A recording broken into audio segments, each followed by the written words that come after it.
tuning into the only live Monday through Friday Lacrosse Talk Show with your host, Michael Carvelis.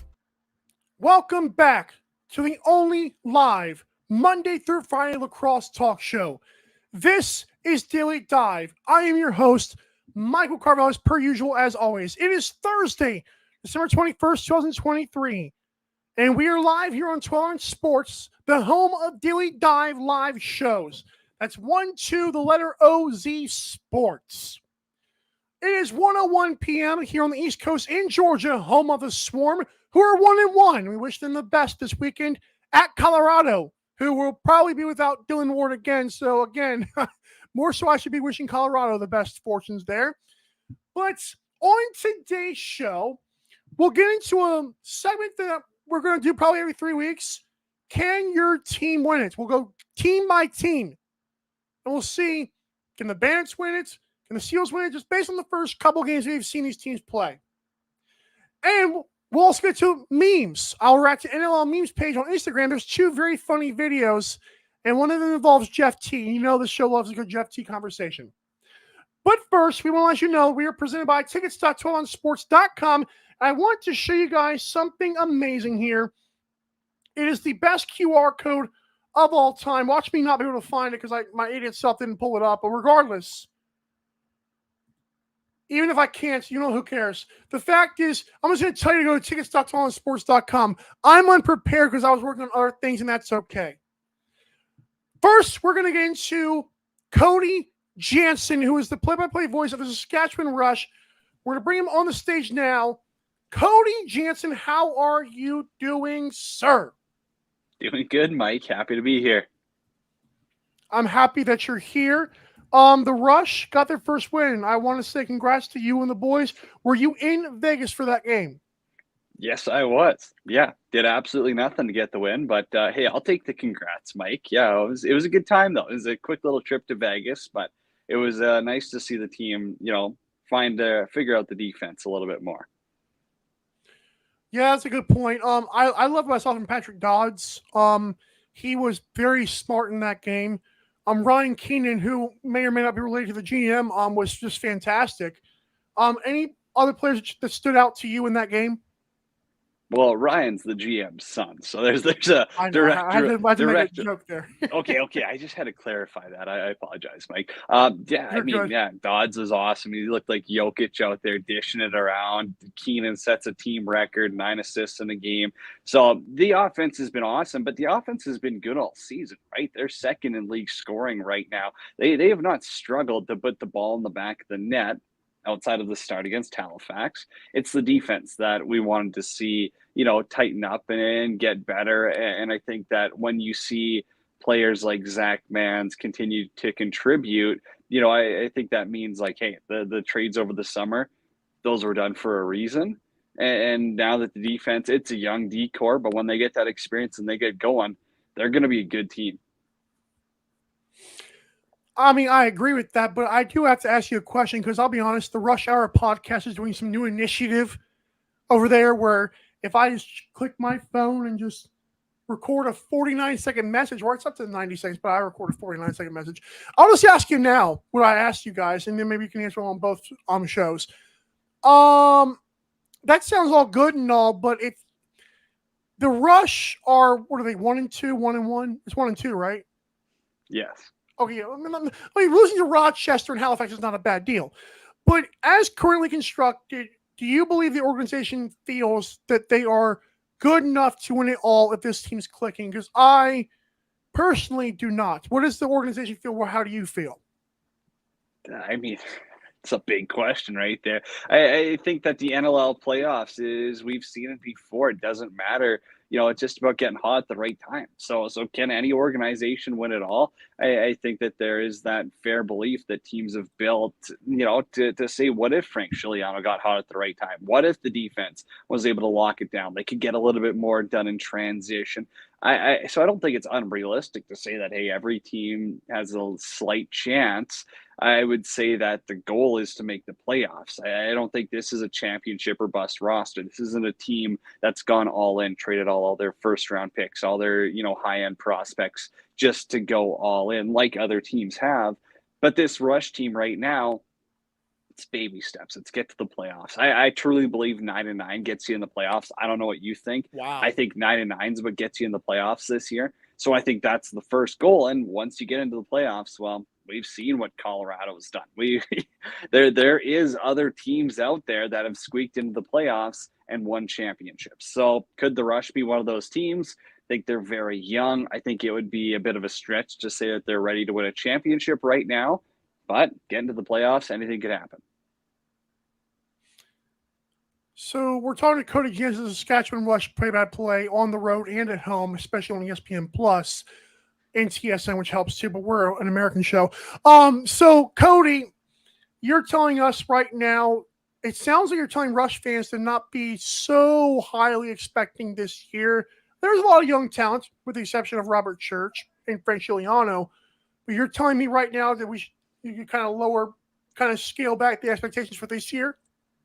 I think fans already have, though. We've got some really smart fans here. I think Rush Nation's the best fan base in the league. There's no denying that. It's, but the fans don't expect to, I don't think they saw the trades Derek Keenan made over the summer and said, that's a championship team. They said, no, that's a team that's going to build its way up to becoming a championship team. This team has always been a 2-3 year retool to go. And that's what happens when you move on from some former superstars.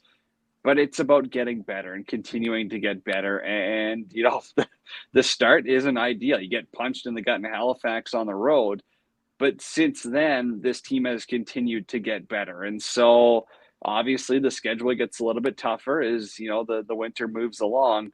But I still believe that Saskatchewan is a playoff team. I think fans believe that. And I think that, winning a championship in the next few years is the goal. I mean, it better be the goal within the next few years. I think you might lose some of those best fans that you claim they have.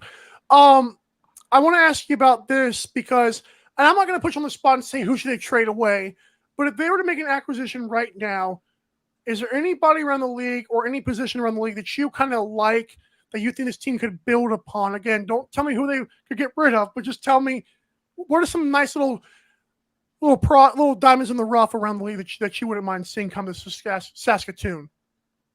Well, I don't know if I have like a player on like a checklist that I would really tick off the box, but I would say before the season, I talked about it open and honest. And I think that the two holes this team has are both on the righty side. I still think you want someone to step up as that forward on the righty side, who in a depth role can really be effective. I thought Kozevnikov was great last weekend. Mm-hmm. Triola was good against Rochester. So if you get that consistently, well, then, hey, you don't need to go out and acquire someone else. And then from a defensive perspective, I still want to see who that depth defender is that can play a consistent role. And I think that Mike Mallory's came in and he's been awesome for these last two games. So if you're going to get that out of him for a season, well, then that's awesome, right? You don't need to make any other moves. But it's about having that depth. And I think if they were to make a move, I don't see any, there's not a lot of star trades in the NLL that happen in December, January. Maybe you want to consider the Lanchbury one. I don't think he's earned that, the title of superstar yet. Obviously, he's a damn good player. But, you really don't see those huge moves early on in the NLL season.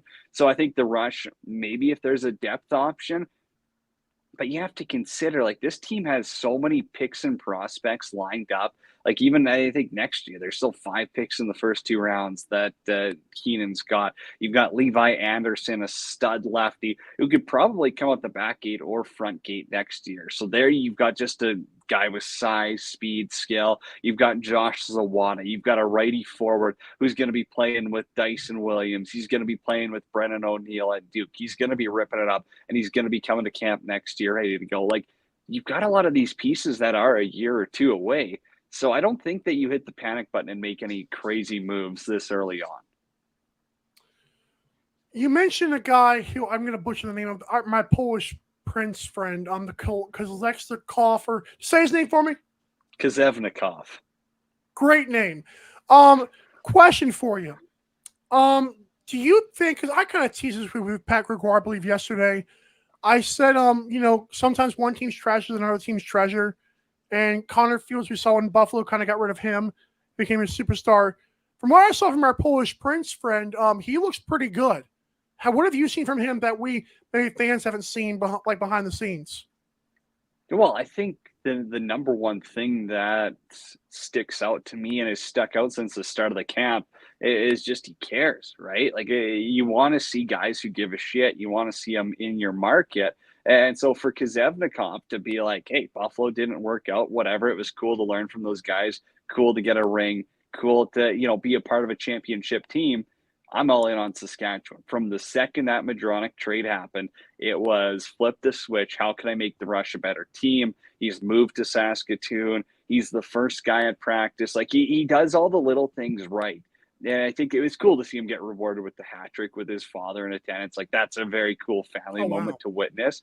But like just to see the way that he handles himself, doesn't pout, doesn't matter if, hey, you're going to get scratched once in a while as a depth forward. He doesn't sit there, pout, whine, complain. No, he got to work. He made himself better. He made himself more valuable. And sometimes you do have to be opportunistic, as did Cameron Greniak last weekend, right? The opportunity knocks where you get to be that 6th and 7th forward in the lineup.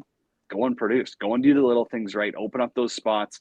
Robert Church had 7 points. Patrick Dodds had 7 assists. That doesn't happen if Kazevnikov isn't opening up space and time for them. So him doing the little things right led to that huge offensive outburst. So I don't think we're going to see him pop off and be this 60-point guy in the NLL. But could he be an effective piece on a team that does go on a long playoff run? Absolutely. I love how you clean that up at the end because I just heard he became a 60-point guy. I told my Polish friend to watch that. I want to see if he does that one year, and I'm going to call you out on it. Did you say 60 points for him? No, but I'm just saying, you said you I was can't see it. So I'm like, hey, what if it goes 81 year? I'm going to say, hey, this guy said you couldn't do it. Sure. Yeah, clip it. And again, maybe I'll have to eat my words. But I like he kind of and this isn't like I love Marty Dinsdale to death. He was such a good player and he had so many good years. He's kind of like a poor man's Marty Dinsdale at this point, right? Like he is, and he's only in his second year in the league, so he could get better. But like if he can do the little intangibles that a player like Marty Dinsdale did for the superstar righties, like the space and time he opened up for guys like Ben McIntosh, Robert Church, like if he can do some of those things while still chipping in, then you've got exactly what you want out of him because the righty forward they had in before wasn't doing it. Fair point.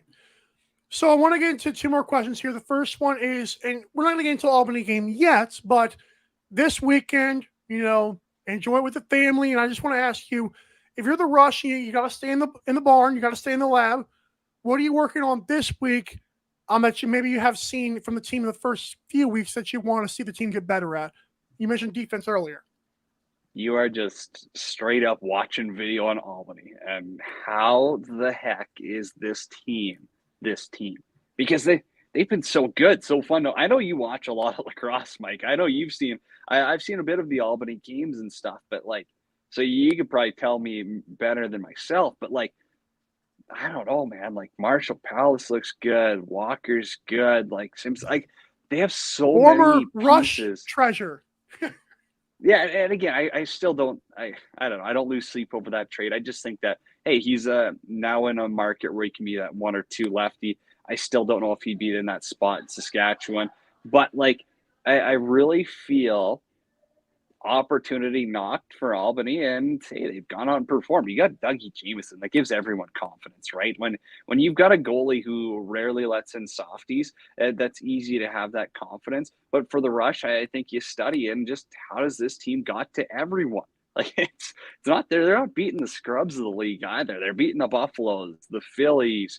Who'd they beat in week 1? Vegas. And Vegas gave them a run too. They're in some good games. The Rush just have to figure out how do you shut down their offense. And so the Rush do have that one common opponent with the Vegas Desert Dogs, of course. That can be a flex sometimes, and sometimes it can't be. I think they're the worst offense in the NLL. That being said, Albany does this trick where no one has seen film on them, but now we've got 3 games where they're beating teams up. And I do caution teams to say, hey, if this game is close, you better hope Doug Jameson doesn't start locking things down like he did last week in Philadelphia when things were trying to get chippy. So if you're the Rush, if you're a fan, if you're an analyst, whatever you are, how, what is your main focus on this team? I know you said you haven't watched much on them. How are you going to stop them, man? I know you said you're going to try to. Well, you have to play their game. You have to, like, for the Rush, right? Defensively, what do they do best? They're fast, they're physical, and they get sticks on hands. So you have to do that. You cannot be giving skilled players time and space because they will eat you alive. That's what Albany's been doing, right? A lot of these defenses have Yeah. been sitting back on them from what I've seen, and they will just absolutely cook you. So for the Rush, you have to be the more aggressive team. You have to be the more, the faster team, the team that works harder. And if you can do that, then you should be able to hold them to a reasonable amount. I think their offense has proved they're no joke, but you're probably going to have to be in a low scoring game. Probably not going to be a 16-14 game. Yeah, because Albany might be on the 16 in that. That's a good point. I do want to ask you, Cody, before you go, do you have anything to plug or shout out here on the show before you? I know Rush Hour's a thing. Well, yeah, we've got the Rush Hour podcast. Obviously, I'm looking forward to. I see the bubbles pop up when people leave voicemails, and so we're going to try something new here this week. I know we've got a few cooking and coming in, so that's awesome. I'm looking forward to that. And of course, just with all the Rush broadcasts, it's been great this year. We're on 92.9 The Bull in Saskatoon. Of course, you can listen anywhere online, but that's been going awesome. And I really think it's good for fans of all markets. I think lacrosse fans in general having that access to listen, to tune into games for free, no cost, anywhere. Like that's what's going to help grow the game, is just making it accessible. And so, for what the Saskatchewan Rush and Saskatoon Media Group are doing, that stuff is truly growing the game. So to be a part of that and to have the help of John Fraser, Sabine Ahmad, Pat Dubois, everyone else, that really is, what is making this thing tick. And I think why Saskatchewan is still one of the great markets in the league. Send John and Sabine our love, and you hold it down, sir, in Saskatchewan Green. Oh, by the way, the mascot's name is Horny, just so you know. Hey, you can call it whatever you want, Big Mike. Your word is what stands in the lacrosse world right now. The up and coming most popular man in the game is definitely Big Mike right now. I was even talking about yourself. I was saying, Cody, cool off over there. Thanks so much for coming on the show, Cody, for giving us your time. You're a busy bee, and have fun on your weekend, whatever you celebrate, and also have fun on December 31st. Will do, Mike. Appreciate you. Merry Christmas. Absolutely. Cody Jansen, everybody. The Saskatchewan Rush. Hey, we had a guest in the first segment. You're welcome. But the show's not over yet. We still got memes to get to. But next up, I'm going to get to, can your team win it? From what we've seen the first 2 or 3 weeks, I'm going to call it like I see with my glasses and with the tape around them on. We're going to talk about it next. This is Daily Dive. Don't go anywhere. I know you won't. Don't go anywhere. Daily Dive will be right back.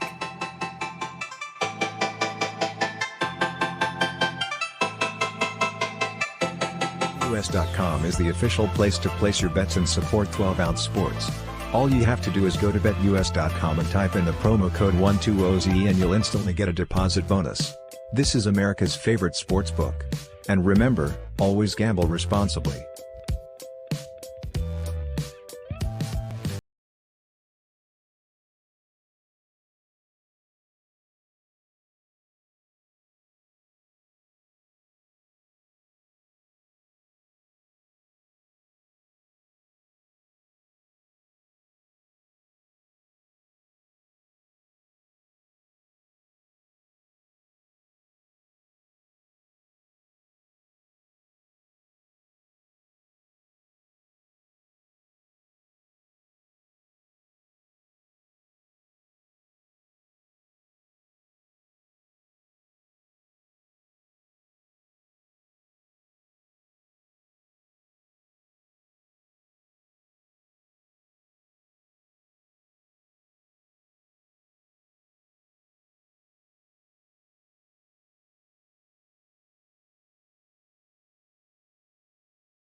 2, 1.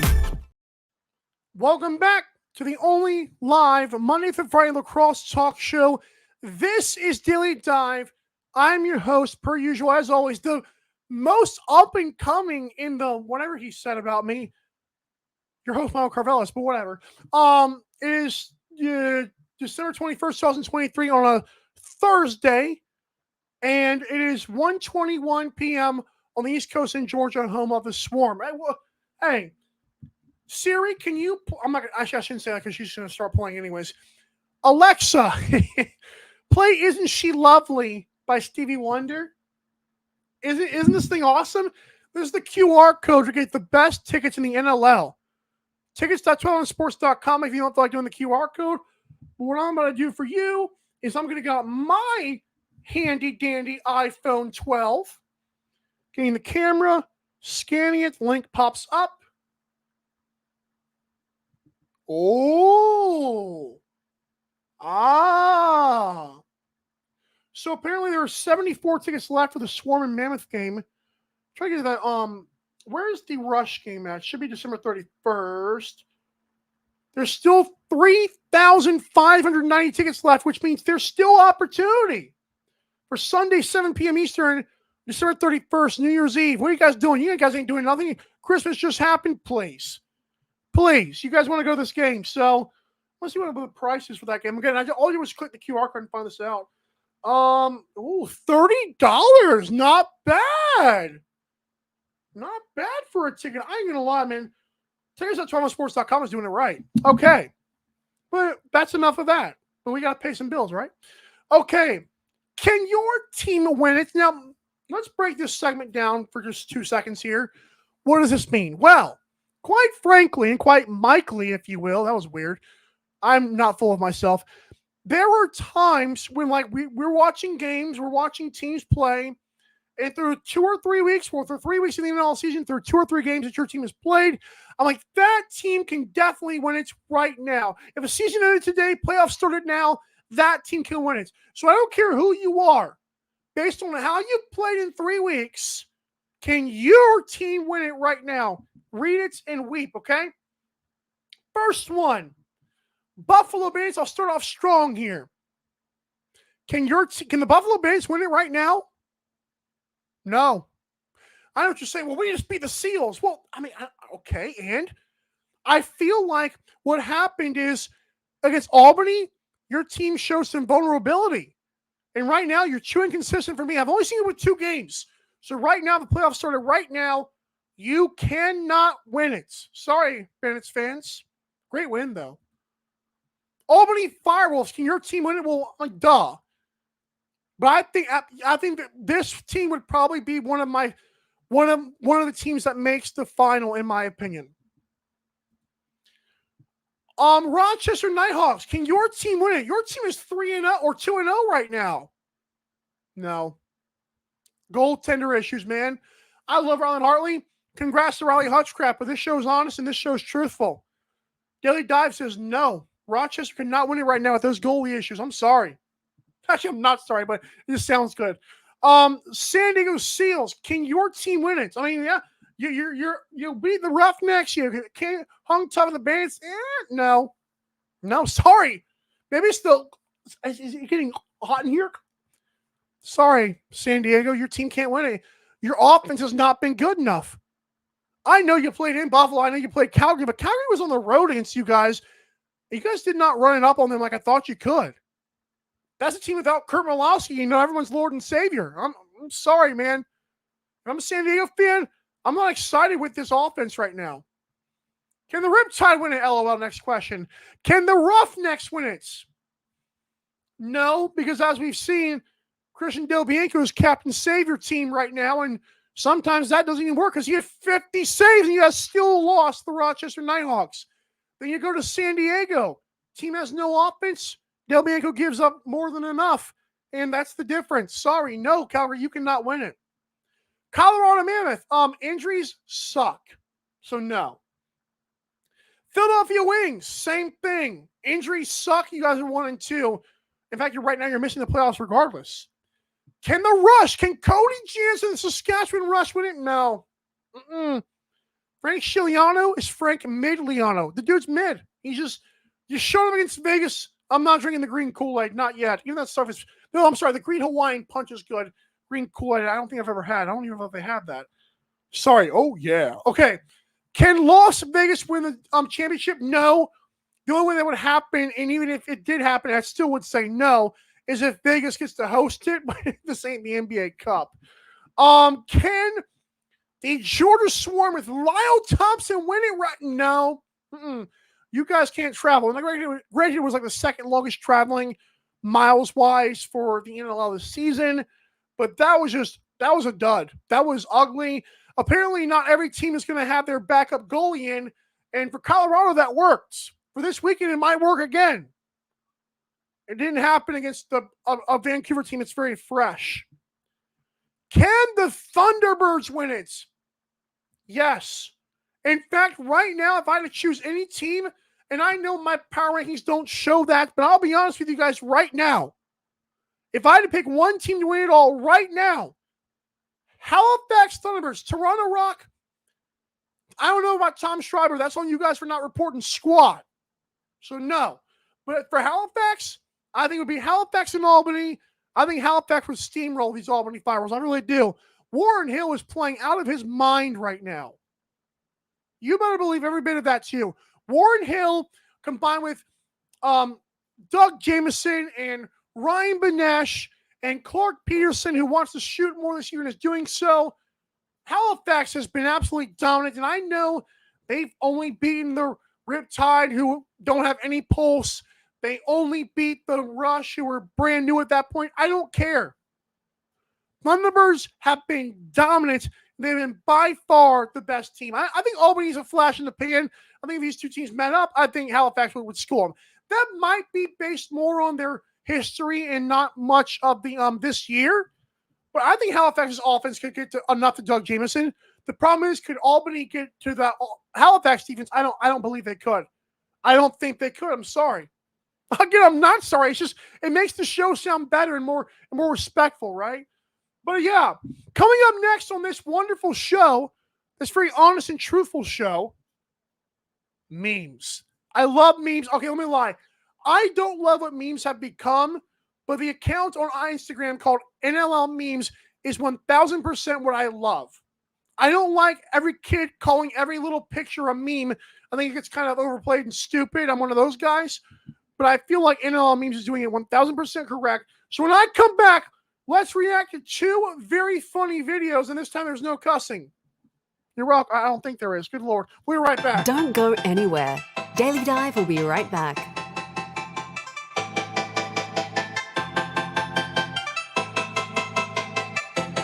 BetUS.com is the official place to place your bets and support 12-ounce sports. All you have to do is go to BetUS.com and type in the promo code 120OZ and you'll instantly get a deposit bonus. This is America's favorite sports book. And remember, always gamble responsibly.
Is back in 5, 4, 3, 2, 1. You're You're watching the only live Monday through Friday lacrosse talk show on the planet. This is Daily Dive. I'm your host with a fresh haircut. Tyson Bell inspired me. I'm Michael Carvelis once again here on 12 on Sports, our home for live shows. And of course, tomorrow we'll begin streaming on our Daily Dive Lax Instagram page. We are very excited for the 102 people that follow us. We're so grateful, okay? I'm your godfather. Okay, I've got something awesome for you. Boom. You're like, Michael, we just saw the QR code. Well, yes, you did.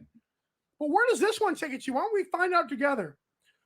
So I remember Cody Jansen on the show, and he talked about the Saskatchewan Rush, and they got to play the Albany Firewolves. Well, whoa. I just went straight to the game. So let me try. I'll make sure I'm going to close my app and try that again. I'm going to do it for you. Whew! Rush, Firewolves, December 31st.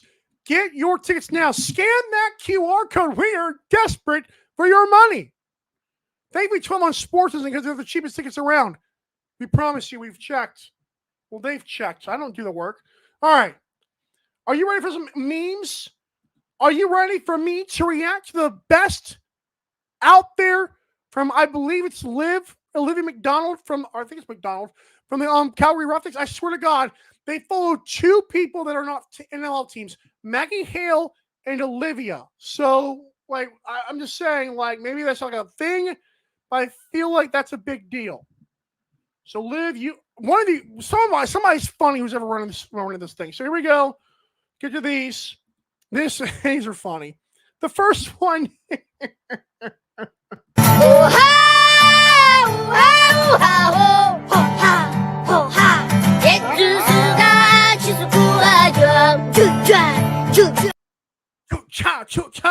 We're gonna play that again. That was great.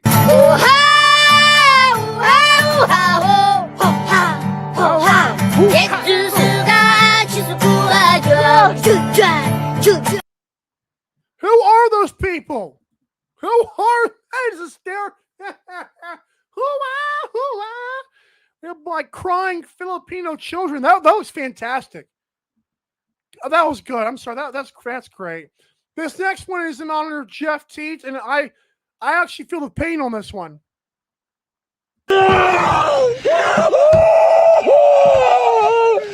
I should be laughing.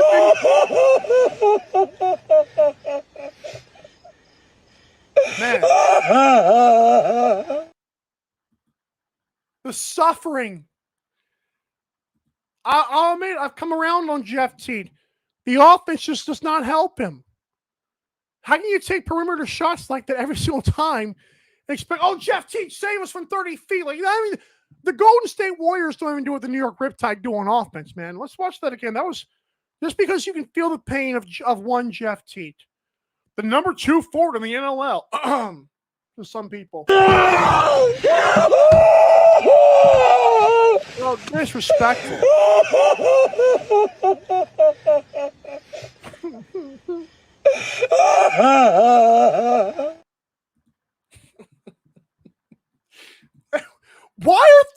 Why has the world become a place where things like that are funny? That's probably a horrible scene in a really tough movie to watch. And we're laughing because Jeff Teat's miserable and suffering. This show is fantastic. Thanks for watching today's show. Cody Jansen was amazing. He's what basically kept us afloat. Follow him at Janner on PXP. That's play-by-play for those of you that don't know the lingo. You know what's funny? Speaking of like lingo, I've been like door dashing, okay? Times are tough. And so basically, I was like driving to this one place. There was some gate code or whatever. And I was like, hey, what's the gate code? And so I called the person. It was a girl. She's like, oh, it's hashtag. Okay, so the numbers on 8990. So I don't know why I remember the numbers. 8990. So I went in there. And I was wondering, it said leave it at the door. So when I left it at the door, I noticed like this 12-year-old girl in the background. Literally, kids do not know the hashtag is the pound sign. Yeah, just so play-by-play for Cody Jansen. There you go. BXP is the lingo. That's what I was getting to. This show stinks. It is good at the same time. For everyone that watches this show, you're the bread, you're the butter, you're the hashtag to my pound sign. Oh God, that sounds horrible. For everyone that comes on the show as a guest and puts up with my tough, hard-hitting questions like Cody Jansen and others, thank you for giving us relevance. For everyone that acts as our moles and our insiders and our hush-hush people, thanks for breaking news. Thank you for helping us out and giving us street cred. For the best and baddest and this amazing daddy in producing history, Producer Joe, I'm your host, your humble host, your up-and-coming fast media personnel, whatever Cody Jensen called me today. Michael Carville is saying, see you tomorrow with Adam Levy and Hutton Jackson. Same time, same place, 12 Out Sports. Adios. Thanks for watching Daily Dive. See you next time.